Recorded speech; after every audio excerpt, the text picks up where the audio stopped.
हरम क्या था? हरम एक ऐसा शब्द है जिसे पढ़ा लिखा समझदार हिंदू हमेशा नजरअंदाज करने की कोशिश करता है। अगर आप कभी फतेहपुर सिकरी, आगरा, मांडू या दिल्ली वगैरह गए होंगे, वहाँ पर आपने मुगल काल के कई किलों को भी देखा होगा।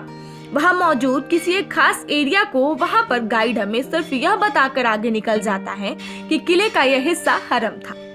लेकिन असल में हरम क्या था और कहां कहां इसके प्रमाण आज भी मिलते हैं, इसका जिक्र वो आपसे नहीं करते हैं। आगे उसी का जिक्र हम गहराई से करेंगे, लेकिन उससे पहले अगर आप ये वीडियो YouTube पे देख रहे हैं तो हमारे चैनल को सब्सक्राइब करें और बेल बटन जरूर प्रेस कर लें। और फेसबुक पे देख रहे हैं तो फॉलो करना बिल्कुल ना भूलें। आपका एक सब्सक्राइब और फॉलो हमारा हौसला कई लाख गुना बढ़ा देता है।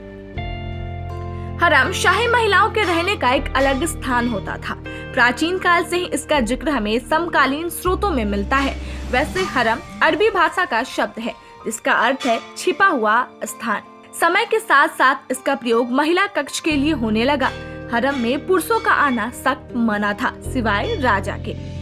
हरम के अंदर न केवल शहंशाह की बेगम बल्कि शहंशाह की सभी महिला रिश्तेदार रहती थी।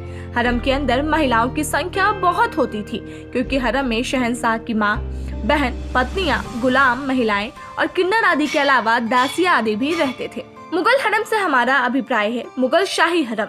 प्रथम मुगल बादशाह बाबर से लेकर बहादुर शाह जफर तक, परंतु मुगल हरम का सही रूप अकबर से शुरू होता है और जहांगीर के समय में अपनी चरम पर पहुंचता है तथा औरंगजेब के साथ ही अपनी पहचान खो देता है क्योंकि इसके बाद मुगल शासन का पतन हो चुका था।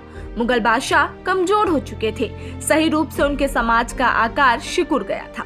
अब हरम रंगरलियों का अड्डा बन गया था। मुगल काल में अनेकों स्थान पर हरम थे।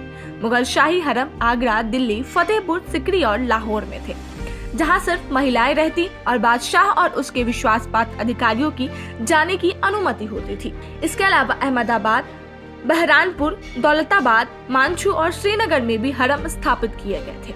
हरम में महिलाओं की संख्या का समकालीन स्रोतों के द्वारा प्राप्त पता चलता है। अबुल फजल लिखता है कि अकबर की हरम में 5000 महिलाएं थी, परंतु इससे पहले के दो बादशाहों के समय यह संख्या 300 और 400 से अधिक ज्ञात नहीं होती। अबुल फजल कहता है राजपूत शासक मानसिंह की हरम में भी 1500 महिलाएं थी। फ्रेंसिस मार्जरेट के अनुसार राजनीतिक संधियों के लिए अस्थायी शादियों के जरिए अकबर की 300 पत्नियां थी, परंतु यह संख्या सही नहीं लगती क्योंकि जैसा अबुल फजल लिखता है कि हर महिला के लिए अलग कक्ष होता था, तो उस समय आगरा और फतेहपुर सिकरी मेन का निर्माण, लेकिन इनमें से किसी की निशानी न बचना, जबकि अन्य समकालीन भवनों के अवशेष बचे हैं, जिससे इन आंकड़ों पर संदेह होता है। लेकिन हरम में हर शाही ठाट बाट उपलब्ध होते थे और हर तरह की सुविधा होती थी।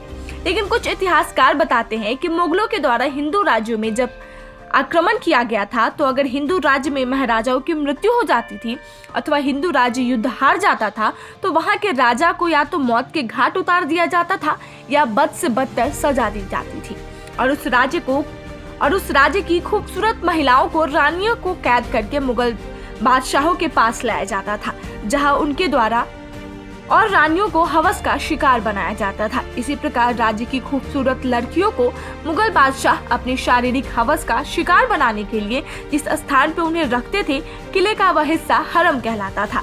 उस समय से इसे एक प्रथा के रूप में भी जाना जाता था जिसे हरम कहते थे।